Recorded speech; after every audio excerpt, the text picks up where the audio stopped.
அன்புக்கினிய சகோதரர்களே, இப்போ உங்களுக்கு ஒரு சின்ன ஒரு மெசேஜ், பயனுள்ள தகவல். பொதுவாக பெரும்பாலான மக்களுக்கு மாரடைப்பு, அதாவது ஹார்ட் அட்டாக், இது ஏற்படக்கூடிய விஷயங்களை அடிக்கடி நம்ம பார்க்கணும். அதுக்கு காரணம் முந்தைய கடந்த காலங்களில் பழமையான உணவு பழக்கம் இல்லாமல் போனது. தற்போதைய நவீன உணவுகளால் நம்ம சுற்றிக்கொண்டு வேறு வழி இல்லாமல் அந்த நவீன உணவுகளையே வாழக்கூடிய காலகட்டத்தில் தவிர்க்க முடியாத கொழுப்பு, இரத்த அடைப்புகள் காரணமாக இந்த ஹார்ட் அட்டாக் பிரச்சனை, இதயத்துக்கு செல்லக்கூடிய அந்த இரத்த ஓட்டம் தடைபெறக்கூடியது, இதய ஓட்டம் நம்முடைய செயல்பாடுகள் ஒரு நொடி பொழுது நிற்கக்கூடிய விஷயங்கள், இதனால் உயிரிழப்புகள், இது மாதிரியான விஷயங்களை நம்ம பார்க்குறோம். தொடர்ச்சியாக இது ஆங்காங்கே நடந்துக்கிட்டே இருக்குது. யாரை பார்த்தாலும் நல்லா இருக்காது, திடீர்னு இப்படி ஆயிருக்கு அப்படிங்கிறதுல என்ன காரணம்னா மாரடைப்பு. இது மாதிரியான மரணங்களை தான் அதிகமாக சேர்க்கணும். நம்ம செய்திருக்கிறோம். நம்மளால் இறைவன் நாடினது மரணம், அவன் நிர்ணயித்த டைம் வந்துட்டால் மரணம் வந்ததான் தெரியும். அதை யாராலையும் மாற்ற முடியாது. இருந்தாலும் நோய்க்கு நிவாரணம் தேடிக்கொள்வதும் அதற்கான மருத்துவத்தை எடுக்கிறது நம்ம மேலே கடமையாக்கப்பட்டது. அந்த அடிப்படையில் ஒரு சிறிய ஒரு பயிற்சி, மருந்து இல்லை, மாத்திரை இல்லை, சிறிய பயிற்சி தான். இதற்கு கூட சிலருக்கு இந்த உலகத்தில், நவீன உலகத்தில் நேரம் இல்லைங்கிறாங்க. அந்த சிறிய பயிற்சி செய்கிறது கூட, அந்த சிறிய பயிற்சி எவ்வளோ பெரிய விஷயத்தை நம்ம உடலில் மாற்றத்தை, பாதுகாப்பை உருவாக்குங்கிறது அறிய மாட்டாங்க. அவ்வளோ பெரிய அற்புதமான ஒரு விஷயத்தை நான் இப்போ உங்களுக்கு சொல்லி காட்டுறேன். சாதாரணமாக உங்கள் வீடுகளில், இல்லங்களில் எல்லாருமே இதை பண்ணுங்கள்.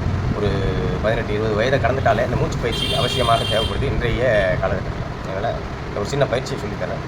அதை எல்லோரும் பண்ணக்கூடியது சிறப்பாக இருக்கும்.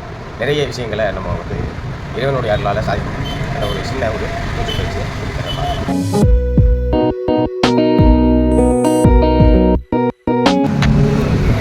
நன்றாக கவனிங்க. 2 விரல் பார்த்துக்கிடுங்க.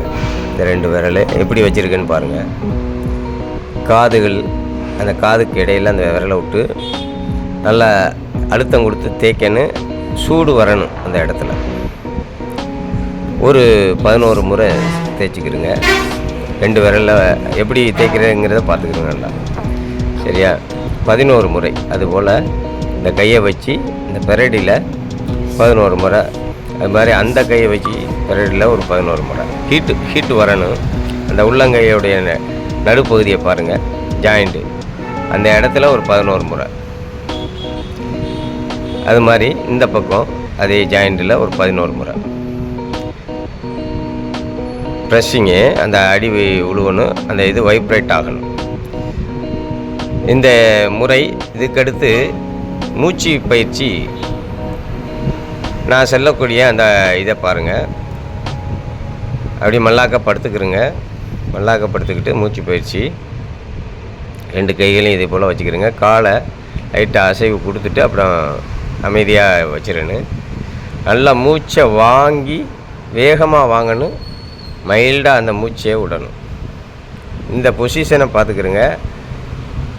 அதுபோல் அடுத்து இதில் 5 முறை செஞ்சுக்கிறேன்னு. அதுபோல் இந்த பொசிஷனில் நல்லா மூச்சை வாங்கி மைல்டாக விடணும். இது ஒரு 5 முறை. அது மாதிரி இந்த பொசிஷனில் கழுத்தை அந்த பக்கம் திருப்பின மாதிரி 5 முறை.